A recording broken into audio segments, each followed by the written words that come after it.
السلام علیکم ورحمۃ اللہ وبرکاتہ۔ بسم اللہ الرحمن الرحیم۔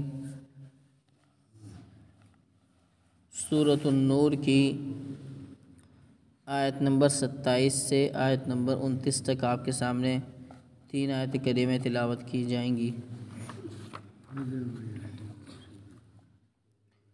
اعوذ باللہ من الشیطان الرجیم، بسم اللہ الرحمن الرحیم۔ يا أيها الذين آمنوا لا تدخلوا بيوتا غير بيوتكم حتى تستأنسوا وتسلموا على أهلها ذلكم خير لكم لعلكم تذكرون فإن لم تجدوا فيها أحدا فلا تدخلوها حتى يؤذن لكم وإن قيل لكم ارجعوا فارجعوا هو أزكى لكم والله بما تعملون عليم ليس عليكم جناح أن تدخلوا بيوتا غير مسكونة فيها متاع لكم والله يعلم ما تبدون وما تكتمون صدق الله العظيم۔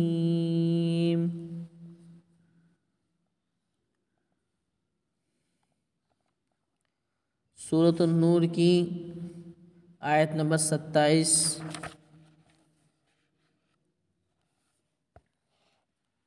پہلے یہ سمجھ لی جائے بات،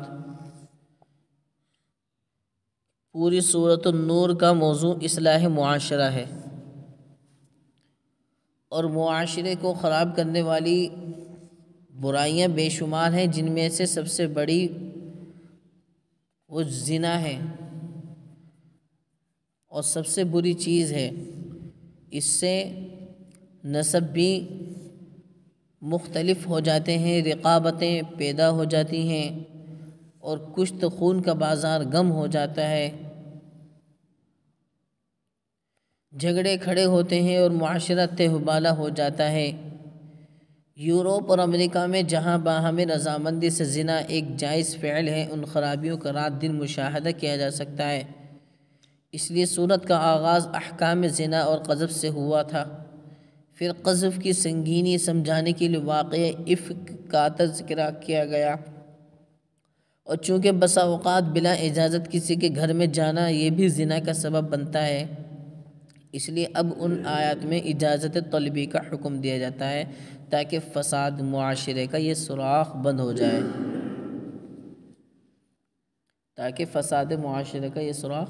بند ہو جائے۔ تو ملاقات کے لیے جاؤ تو پہلے اجازت لو، بغیر اجازت کے کسی کے گھر میں داخل مت ہو، یہ ہے اصل عنوان۔ اللہ تعالیٰ کا پاک ارشاد ہے، یا ایہا الذین آمنوا، اے ایمان والو، لا تدخلوا بیوتا غیر بیوتکم، اپنے گھروں کے علاوہ دوسرے گھروں میں داخل مت ہو، حتی تستأنسوا وتسلموا علی اہلہا، یہاں تک کہ اجازت لے کر انس پیدا کر لو اور ان میں رہنے والوں کو وتسلموا علی اہلہا، اور ان میں رہنے والوں کو سلام کرو۔ ذالکم خیر لکم، یہ بات تمہارے لیے بہتر ہے، اور یہ بات تم کو اس لیے بتائی گئی ہے لعلکم تذکرون، تاکہ تم اپنا فائدہ یاد کرو۔ چند باتیں ہیں جو سمجھ لینی چاہیے۔ نمبر 1، اجازت مانگنے کا حکم مردوں کی طرح عورتوں کے لیے بھی ہے۔ یہاں یا ایہا الذین آمنوا مذکر کا صیغہ ہے، یعنی آدمی کے لیے ہے کہ ایمان والے مردوں، حالانکہ یہ حکم عورتوں کے لیے بھی ہے۔ آیت میں خطاب اگرچہ مردوں سے ہے، مگر عورتیں بھی اس حکم میں داخل ہیں۔ قرآن کریم کا یہ عام اسلوب ہے کہ مردوں کو مخاطب بنایا جاتا ہے اور عورتیں اس کے ضمن میں شامل لیتی ہیں۔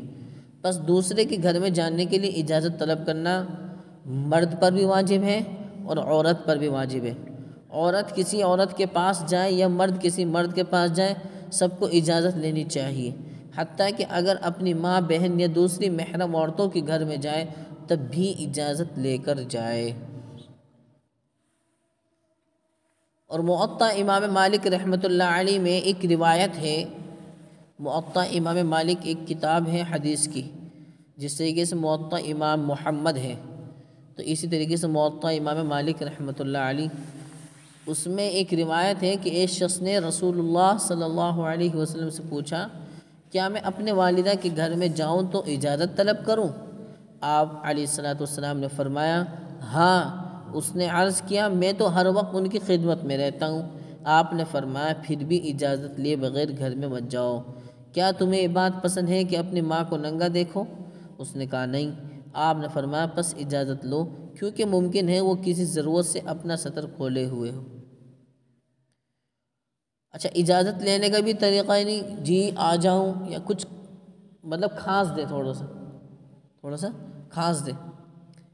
اگر گھر میں رہنے والے کچھ عام حالت میں نہیں ہیں، کسی مجبوری کے طور پر انہوں نے سطر کھولا یا کچھ اور بھی ہے کام، تو پھر وہ کہہ دیں گے کہ ابھی رک جاؤ۔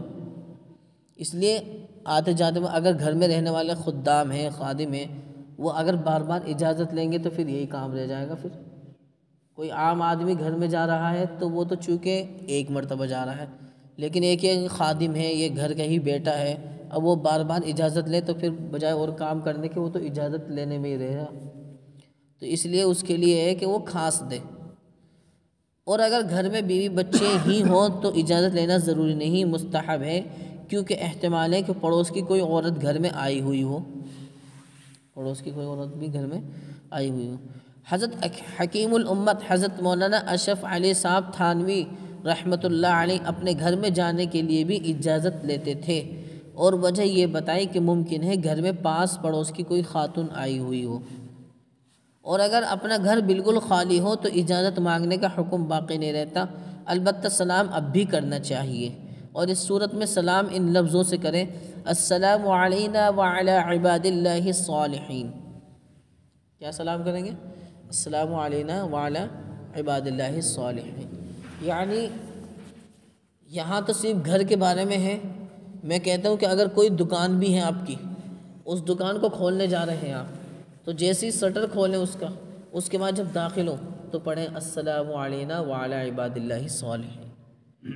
کوئی آپ کا مکان کافی دنوں سے بند تھا، آپ اس کو کھول لیں، آپ کو معلوم ہے کہ میرے علاوہ کوئی اور نہیں ہے اس میں، پھر بھی آپ پڑھیں السلام علینا وعلی عباد اللہ الصالحین۔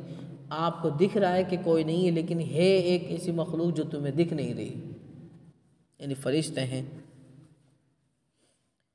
ہم پر اور اللہ کے نیک بندوں پر سلام ہو، السلام علینا وعلی عباد اللہ الصالحین۔ حضرت مولانا مفتی سعید احمد صاحب پالنپوری رحمۃ اللہ علیہ وہ فرماتے ہیں کہ میرے استاد حضرت شیخ محمود عبد الوہاب مصری رحمۃ اللہ علیہ دارالعلوم دیوبند میں مسجد کی بائیں جانب میں اوپری منزل پر، یعنی بالائی منزل پر اس حجرے میں قیام پذیر تھے جس میں آج کل حضرت مولانا مفتی ابو القاسم صاحب رہتے ہیں۔ وہ جب نماز کے لیے نیچے اترتے تھے تو کمرہ بند کر کر آتے تھے، پھر جب نماز سے فارغ ہو کر لوٹتے تھے تو میں ساتھ ہوتا تھا، جب وہ کمرہ کھولتے تو مذکورہ لفظوں سے سلام کرتے تھے، پھر اندر داخل ہوتے تھے۔ نمبر 2، آیت کریمہ میں ایک دوسرا لفظ ہے تستأنسو، یعنی تم انسیت پیدا کر لو، جبکہ ہونا چاہیے تھا تستأذنو، تم اجازت لے لو، اجازت لے لو۔ اس میں تبدیلی اس لیے کہ اجازت طلبی کی حکمت اور مصلحت کی طرف اشارہ ہو جائے، پس آیت میں اقتضاء النص سے تستأذنو محذوف ہوگا اور تقدیری عبارت ہوگی حتی تستأذنو لتستأنسو، یہاں تک کہ تم اجازت لے لو تاکہ ایک دوسرے سے مانوس ہو جاؤ۔ جب کوئی شخص کسی کی ملاقات کے لیے جاتا ہے تو اگر اجازت لے کر مہذب انسان کی طرح ملے تو مخاطب اس کی بات توجہ سے سنتا ہے اور اس کی کوئی حاجت ہو تو اس کو پورا بھی کرتا ہے، اور اگر غیر مہذب طریقے پر اجازت لیے بغیر مسلط ہو جائے تو مخاطب اس کو بلائے ناگہانی سمجھتا ہے اور اس کی بات توجہ سے نہیں سنتا، نہ اس کی ضرورت کی طرف کوئی توجہ دیتا ہے، اور اس کے دل میں خیال پیدا ہوتا ہے کہ یہ تو بیکار شخص ہے اور آنے والے کو ایذائے مسلم کا گناہ الگ ہوتا ہے، تو اس لیے پہلے اجازت لے لی جائے۔ اجازت کا مطلب ہے کہ مانوس ہو جائے، اجازت کا مطلب مانوس ہو جائے، اور مانوس کا مطلب ہوتا ہے، آپ سمجھ لیجئے کہ جو کوئی دوسرے انسان کسی سے ڈرے نہیں۔ جیسے مکھی، یہ مانوس نہیں ہوتی انسان سے، مکھی یہ انسان سے مانوس نہیں ہوتی ہے، آپ تھوڑا سا ہاتھ کریں گے ایک دم اڑ جائے گی، تو ایسے یہ ہاں انسان اور ایک دوسرے انسان ان میں انسیت ہے، لیکن انسیت بھی مانوس بھی تبھی ہوں گے جب معلوم ہوگا کہ ہاں یہ اچھا انسان ہے۔ پہلے زمانے میں کسی جانور کی پرچھائی سے تھوڑا سا انسانوں کو ڈر لگتا تھا، آج جانوروں کی پرچھائی سے نہیں، آج کسی انسان کی پرچھائی سے لگتا ہے، کیونکہ انسان کے دشمن ہو چکے ہیں، آج کے وقت میں بھائی کے دشمن ہو چکے ہیں۔ تو اس لیے آنے سے پہلے انسیت یعنی مانوس ہو جائے، یعنی اجازت لے لیں۔ نمبر 3، آنے والے کو 2 کام کرنے ہیں، ایک اجازت لینی ہے، وہ تسلم علی اہلہا، اور سلام کرنا ہے۔ ان میں پہلے کیا عمل کریں؟ پہلے اجازت لینی چاہیے پھر سلام کرنا چاہیے، یا اس کا الٹا ہونا چاہیے؟ تو اس سلسلے میں مفسرین کرام میں اختلاف ہے۔ ایک رائے یہ ہے کہ پہلے اجازت لے پھر سلام کرے۔ یہ حضرات کہتے ہیں کہ آیت کریمہ سے یہی ترتیب سمجھ میں آتی ہے کہ پہلے اجازت لے پھر وَتُسَلِّمُ عَلَىٰ أَهْلِهَا سلام کرے۔ حالانکہ آیت میں واو کے ذریعے عطف کیا گیا ہے، اور واو مطلق جمع کے لیے بھی آتا ہے، وہ ترتیب پر دلالت نہیں کرتا۔ دوسری رائے یہ ہے کہ پہلے سلام کرے پھر اجازت طلب کرے۔ متعدد روایت میں یہی ترتیب آئی ہیں۔ السلام قبل الکلام، مشہور حدیث ہے کہ بات کرنے سے پہلے سلام کرو، اور حضرت ابو ہریرہ اور حضرت جابر رضی اللہ تعالی عنہما کی حدیثوں میں ہے کہ جو شخص سلام سے پہلے اجازت طلب کرے اس کو اجازت مت دو۔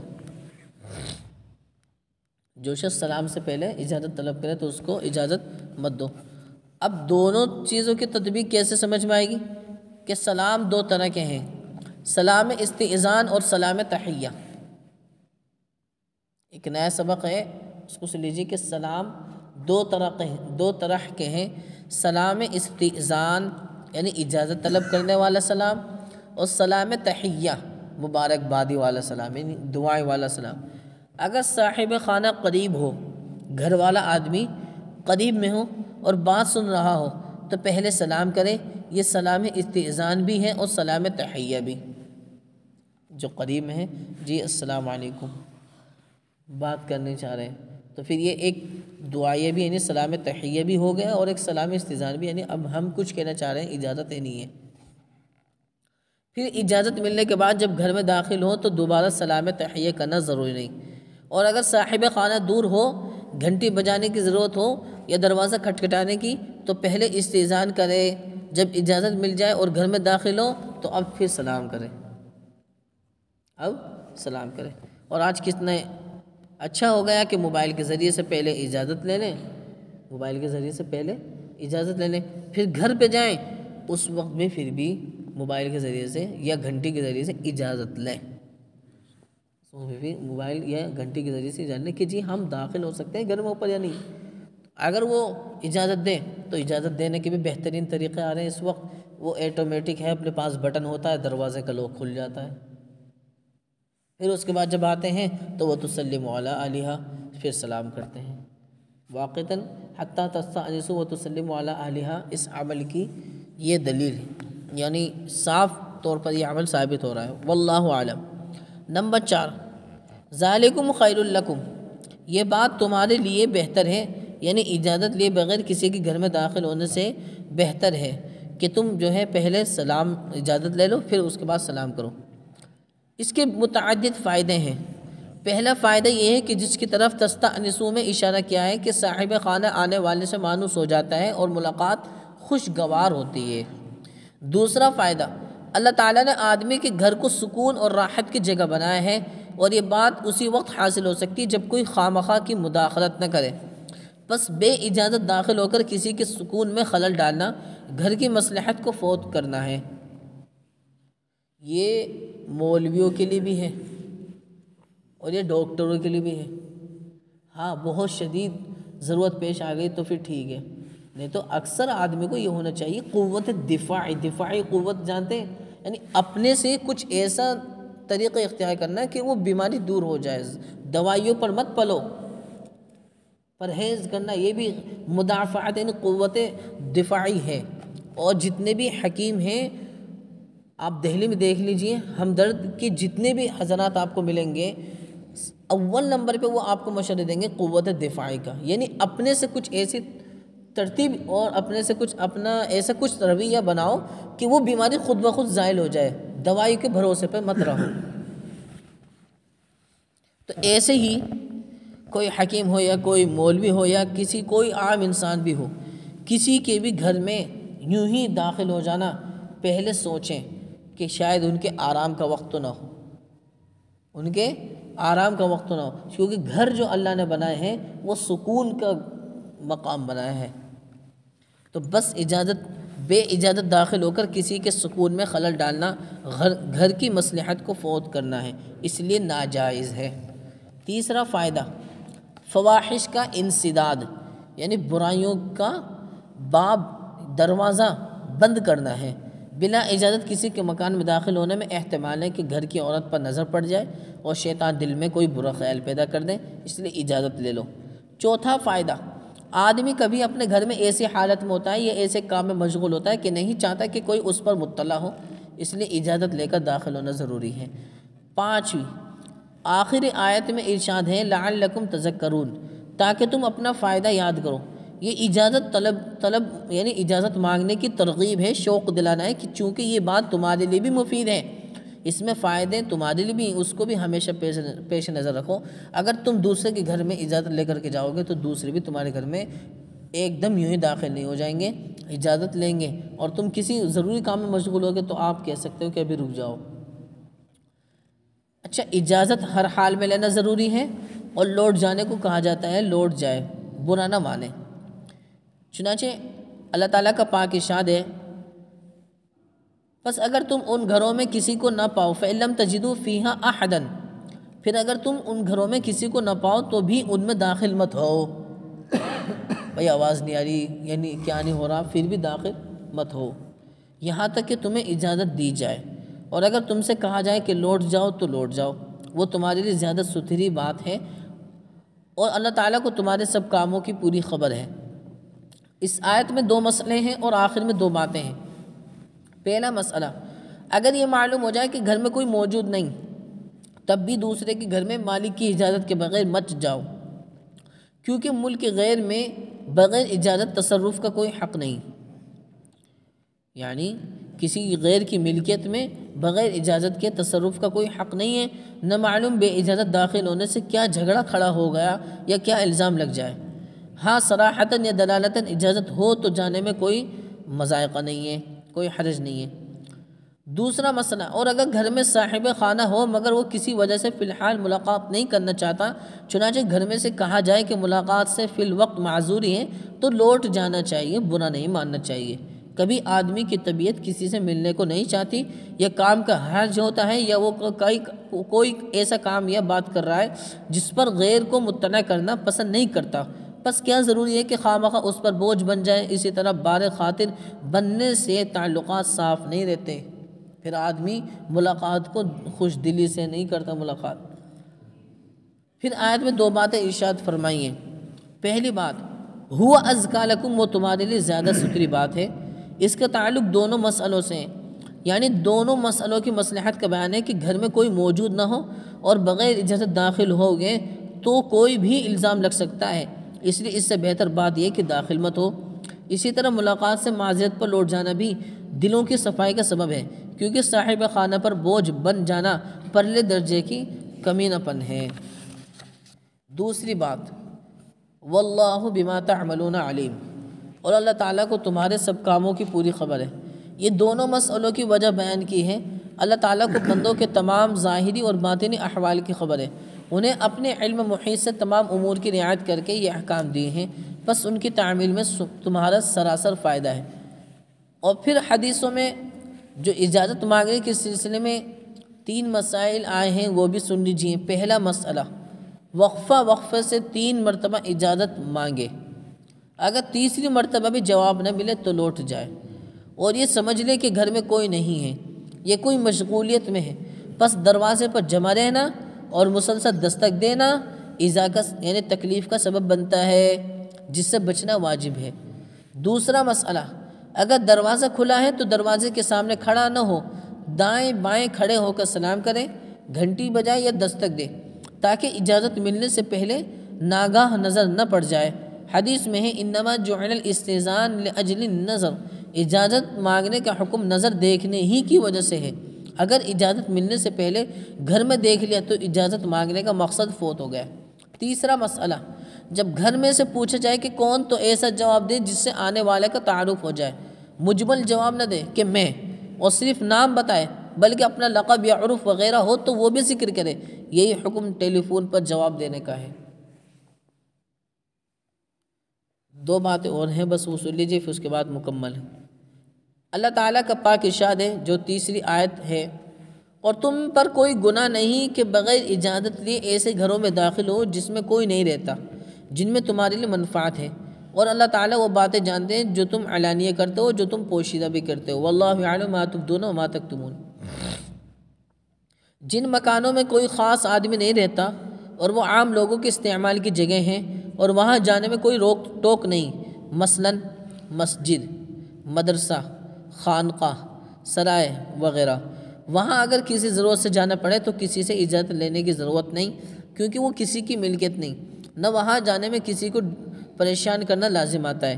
مگر یہ یاد رکھنا چاہیے کہ ان جگہوں میں آدمی کیوں جا رہا ہے، چوری وغیرہ کی نیت سے تو نہیں جا رہا۔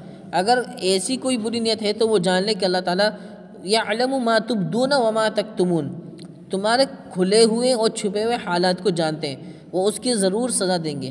مسئلہ، رفاہ عام کی وہ مخصوص جگہ، آفس وغیرہ جہاں منتظمین کی طرف سے بے اجازت داخلے کی ممانعت ہے، وہاں بھی اجازت لینی ضروری ہے۔